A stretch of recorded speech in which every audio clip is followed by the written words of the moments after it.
এ পর্যায়ে আমরা জাতীয় সংসদ ভবনে যাচ্ছি। সেখানে 23তম রাষ্ট্রপতি নির্বাচনে ভোট গ্রহণ চলছে, বিকেল 5টা পর্যন্ত চলবে। এ ব্যাপারে সহকর্মী ফয়সাল মাহমুদ খোঁজ খবর রাখছেন।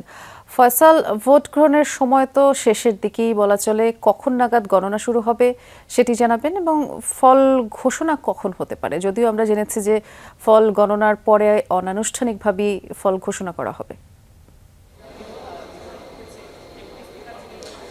বৃষ্টি, আপনি জানেন যে আজকে বাংলাদেশের 23তম রাষ্ট্রপতি নির্বাচন চলছে, সে দুপুর 2টা থেকে। যেহেতু এখন ঘড়িতে বাজে 4টা, এখনো পর্যন্ত ভোট গ্রহণ চলছে। ইতিমধ্যে 2 ঘন্টা শেষ হয়েছে। প্রায় 350 বা 349 জন সংসদ সদস্য তারা প্রত্যেকেই ভোট দেবেন। ইতিমধ্যে আপনি জানেন যে 2টার পরপরই যখন ভোটদানের যে কার্যক্রম সেটি শুরু হওয়ার পরপরই প্রথম ভোট দিয়েছেন বাংলাদেশের ভারপ্রাপ্ত রাষ্ট্রপতি হাফিজউদ্দিন আহমেদ। তার পরপরই সংসদের যিনি ভারপ্রাপ্ত স্পিকার কায়সার কামাল তিনি ভোট দিয়েছেন। তার পরপরই মূলত প্রধানমন্ত্রী তারেক রহমান ভোট দিয়েছেন। এর পরপরই মূলত রাষ্ট্রপতি নির্বাচনের বিএনপির মনোনীত প্রার্থী মির্জা ফখরুল ইসলাম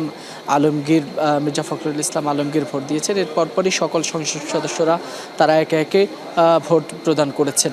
তো সেই ভোট প্রদান প্রক্রিয়া এখনো পর্যন্ত চলছে। সেখানে সরকারি দলের যে সংসদ সদস্যরা রয়েছেন কিংবা বিরোধী দলের সংসদ সদস্যরা রয়েছেন তারা প্রত্যেকেই তাদের মত প্রকাশ করবেন। যদিও এই মত প্রকাশ নিয়ে বিরোধী দলের পক্ষ থেকে কিছুটা আক্ষেপ রয়েছে, কিছুটা অভিযোগ রয়েছে। তারা যেমনটি বলছিলেন যে একটি গণতান্ত্রিক যে প্রক্রিয়া, সেই প্রক্রিয়ায় প্রতিদ্বন্দ্বিতাপূর্ণ নির্বাচন হচ্ছে, তবে মত প্রকাশের যে স্বাধীনতা দরকার সেই স্বাধীনতা কিন্তু এই নির্বাচনে নেই বলে তারা অভিযোগ করেছেন।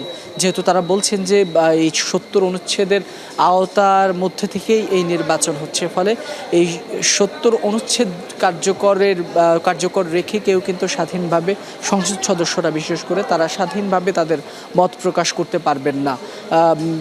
কারণ এই 70 অনুচ্ছেদে বলা আছে, যদি তারা তাদের দলের সিদ্ধান্তের বাইরে গিয়ে কোনো সংসদ সদস্য বিপক্ষ পার্টিকে বা তাদের দলের সিদ্ধান্তের বাইরে গিয়ে অন্য কাউকে ভোট দেন, তাহলে তাদের সংসদ সদস্য পদ থাকবে না। ফলে এই জায়গা থেকেই মূলত বিরোধী দলের কিছুটা অভিযোগ রয়েছে এবং তারা যেমনটি বলছিলেন যে 70 অনুচ্ছেদটি মূলত সংসদ অধিবেশনের জন্য প্রযোজ্য হবে, যেটি এনসিপির আহ্বায়ক এবং বিরোধী দলীয় চিফ হুইপ নাহিদ ইসলাম বলেছিলেন যে সংসদ অধিবেশনের জন্য 70 অনুচ্ছেদটি কার্যকর হবে।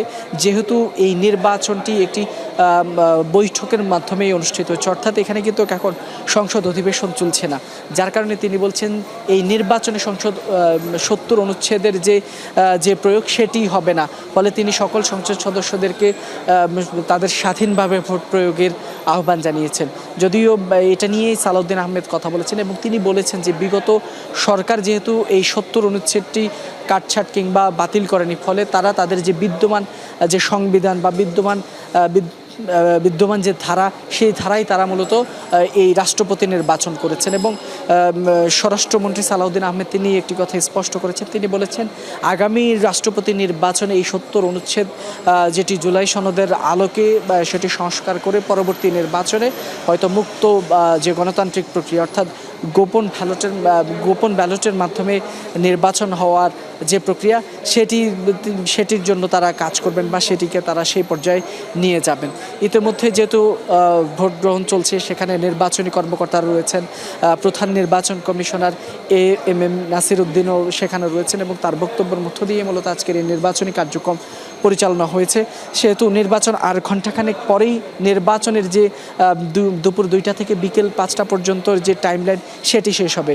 তারপরই মূলত নির্বাচনের ফল গণনার আনুষ্ঠানিক কার্যক্রম শুরু হবে এবং ঠিক 7টার দিকেই নির্বাচন কমিশনের পক্ষ থেকে ফলাফল অনানুষ্ঠানিকভাবে ঘোষণা করবেন এবং পরবর্তীতে সেটি নির্বাচন কমিশন থেকে গ্যাজেট আকারে নির্বাচনের ফলাফল ঘোষণা করা হবে এবং তার পরবর্তীতে বাকি যে আনুষ্ঠানিকতা রয়েছে রাষ্ট্রপতির শপথ কিংবা সেগুলো পর্যায়ক্রমে হবে।